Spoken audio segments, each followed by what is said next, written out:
So were you allowed to you guys allowed to do sleepovers when you're growing up? Yeah. There's some people were you allowed? Sometimes. Some people are just not allowed. Okay, There are I parents out there heard that do about not believe in this. I know, and, like, some friends that I have, like, have rules around sleepovers with their kids, and I was like, "I don't know." It's What are the rules? like, just, like, friends that they can go to or friends that they can't, and, like, Well, if you don't trust the you parents. don't trust the parent and, like, at what age, and I was like, "I don't Yeah. know." Like, I feel like in the '90s, like, the Nova Scotia kids were sleeping over everywhere. Like, Yeah. now I realize that it was probably not the right choice, Well, but I mean, it's all context, right? I yeah. mean, that if that was the thing, that was the thing. Everybody was close back in the day, right? Yeah, And yeah. I think my first sleepover birthday was like grade 3, something like that. And you Mm. think about sleepovers now, and I'm like, as a parent, I'm like, God, that sounds like a nightmare. Like just not like just having like 8 kids in your house, like that's Like just play no. yeah, It's like terrible. just like they got grape soda crush like mouths, Yeah, like and playing chips everywhere. laser tag, running around. Like on they feel like they're on coke with laser tag. Yeah. Like, yeah, that sounds like hell. Yeah, I don't wanna do that. Yeah. So this is one of those moments, and I want to know whose side you're on for this. This is from Reddit. Am I the asshole for making my mom pick up her daughter in the middle of the night from my kid's sleepover? So let me run this through. This weekend, I had a small birthday party for my 8-year-old daughter, and that's, by the way, 8 years old is quite young for that. I think that's grade 2. So For a sleepover? sleepover. I think Yeah, I guess I so. think it's kind of young. Yeah. And so it was my 8-year-old daughter and a couple of friends. The night started completely normal. The girls ate snacks, watched movies, went to bed around 10:30, which is late Oh, the for an girls 8-year-old. are up. But around 1:30, one of them came into my room crying and woke me up. I'm a single mom, so there's no man in the room. And she said she was scared and wanted her mom. And while I was trying to calm her down, she told me this is her first time sleeping somewhere new, which was unbeknownst to me and kind of caught me off guard. I did my best to comfort her. I sat with her. I got her a drink, but she kept crying and kept getting more worked up, repeating that she wanted to go home. I gave it some time, but it wasn't getting any better. So at that point, I felt like it wouldn't be right to force her to stay somewhere where she was clearly not happy. I called her mom and asked her if she could come pick her up then and there. Her mom came, but she seemed annoyed. The next morning, she texted me that she'd wished I just waited it out until the morning because Nah, her man. daughter is now embarrassed and might not want to try sleepovers ever again. If like it's not the woman down the road's job to parent your kid. Like, I don't know, but like on one hand, it takes community to raise a kid, but also like the kid is scared. She wants to go home, and like And she's 8. she's 8. You're not going to keep her a hostage and be like, "You're going to learn your lesson here at the sleepover." Like, I don't know. That's I think Isn't it way worse to feel like you've trapped the child? I remember I remember being like I went to a family friends, like I knew these people. I went to basketball camp in Sydney, Nova Scotia. Yeah, you did. Yeah, at CBU, UCCB at the time. Okay. And I was gone for, I don't know, 7 days. Mhm. And I stayed at Kathy Graychuck's house with my friend Caitlin Graychuck. We went together. I was there for 3 days. I was so homesick that my mother used her air miles to fly me back from Sydney because I was scream crying on the phone like every day. That I knew these people. I needed to go home. I was like, I thought to myself, I remember waking up, I'll never see my family again. Guys, I was 5 hours, four and a half hour drive away. And I was like, like I thought I was left there. My mother's, Jesus, come on. Okay, come back. But like when you're a kid, like that feels like abandonment. That feels scary. I felt like I was at the basketball camp. My parents had sent me to the militia. Like I thought they sent me here. Like I knew this family very well, but the kid was scared. Yes. Did you ever do camp, like sleepaway camp for long periods? Yes, I Like went to cadet camp. cadet camp, like Army cadets? Oh, You? Navy cadets, yeah. Oh, well, it's Nova Scotia. It's got to be the Navy. It's not Army. So you went to Navy cadet camp. What did you do at Navy cadet camp? Cried. I was very homesick there too. But Was it in the woods? It was in the woods. It was out towards Musquodoboit in Nova Scotia, as I recall. Which is a very rural, Very but rural. beautiful area. Beautiful area. I was in the cadets. I was there for 1 year. The suit was tight. I did kitchen duty. It was kind of, I think I was like 12, but I remember very clearly that because I had trouble with sleepaway camp clearly, that I brought Tabitha, my doll, with me. My Cabbage Patch doll. Whoa. And I was too old to have a doll with me. And I had like misplaced her or something. Like somebody found her and relentlessly bullied me. It was like, "Who brought a doll to camp? Who's Oh the baby?" no. And I didn't say anything because I was ashamed of Tabitha. I didn't say anything. So you I just just pretended she wasn't mine, and I remember thinking, I was like, "That's not what a mother should do." what? Oh my god. You did sort of leave Tabitha out on her own. Like, did you get her back towards the end of the I, like, camp? went back, like, later because his bunkie, like, his, like, other, like, person sleeping, I was like, "That's my doll."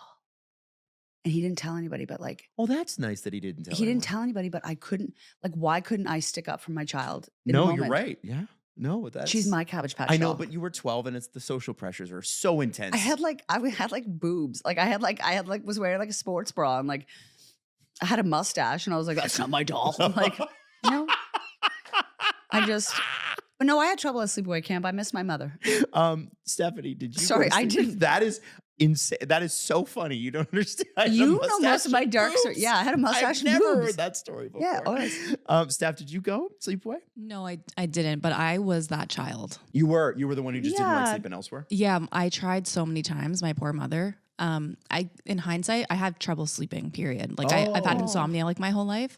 So I think that was a part of it where all of our like everybody would fall asleep and I would still be awake. So I Right. guess I was scared because it was like 1 o'clock in the morning and I'm still awake and everyone else is sleeping and I don't know where I am Yeah. and it's dark. So I would go to my friend's mom and be like, "Can you call my mom? Because like I want to go home." And so many times, like a few times my mom came and got me and we went home. Yeah. And a few other times, my mom was like on her way. And then I guess knowing that she was coming, I fell asleep. So the mom would call my mom and be like, "She just fell asleep. Like, do you want to leave her?" And mom's like, "All right." And turns around. Oh, And I'm like, my poor mother. But I was that kid. Okay, so funnily enough, I was the opposite kid. Oh, yeah, boys sleep, like I'm the kid that falls asleep too early. And if you've ever been a boy and you've fallen asleep too early at a Yeah, party, you're you know yeah, you're gonna you're have a issues. wuss. It started in grade 3, excuse me. And I remember so it was my buddy Derek's party. And Derek and I Oh, were did they like bully very, you? very good friends. Oh, yeah, for sure. So but this is the thing. It always happened at Derek's house. And it was always me falling asleep early. And this goes from like grade 3 to my late teens, early 20s. Yeah. So when I was in grade 3, because I was such a great sleeper, if I didn't get to sleep at my bedtime, and I'm still like this, Loves a routine. I struggle to stay up Needs late. his routine. Needs it. Yep. So I fell asleep early, and of course they were like, "Well, we got these Cheetos here. We should definitely stick them right up his nose." So I wake up and I've got That's Cheetos assault. in my nose. I've got Cheetos all over my clothes, all in my sleeping bag, and like soggy Cheeto, like because I'm hot, so you're sweating, and it was just disgusting. Right? It was so gross. So my mom had to like dry clean my sleeping bag, and I had a T-shirt that was like ruined or whatever. I remember that. And then, like, she's sort of laughing about it. I didn't find it as funny, I don't think. No, And then, that's bullying. well, of course, that's what boys do. And then later on in life, and again, same guy's house, because his parents were always of the belief that, like, listen, if you guys are going to misbehave, we'd rather you do it under our roof because Yeah. at least we know you're safe, right? Yeah. If something happens, whatever. And his parents were like godly in terms of their patience level with us. And so we were downstairs, and of course we were drinking. Obviously, we were of age. But I was living downtown in Toronto, and this is out in Scarborough. And so in the mornings after we'd be hungover, and I'd be like sitting on the GO train comatose back into the city for 45 minutes. So I fell asleep early, and early at that time is like 1 o'clock in the morning. These guys would stay up till like 4. I couldn't do that. And so they woke me up once, and I thought that they were trying to color my face in. Yeah. And I was like, "Oh, I got you, whatever." And they're just staring at me like, "Yeah, no, you got us, you got us." So I wake up in the morning. They're all still asleep, of course. I got to get on the GO train, get home. And I get on the train, and I'm the only one on the Scarborough platform at Port Union. And then I get on at Port Union. Smelling like a bag of booze. Just stinky and boozy. Yuck. Yeah. And somebody, I'm sitting upstairs in the upstairs cart in this train, and somebody walks by, stops, looks at me, turns around, goes the other way. And I'm like, "Oh," I'm like, "That's weird." And then someone else does it at the next stop. What they do? So I to go you? to the tiny little GO train bathroom, and half of my face is colored in with not a washable marker, but a grease pen, so like a Sharpie. And so I Adam. try to get it off, and I can't get it off. So I'm going to Union Station with my with my face like I'm William Wallace, like Braveheart, but it's black marker.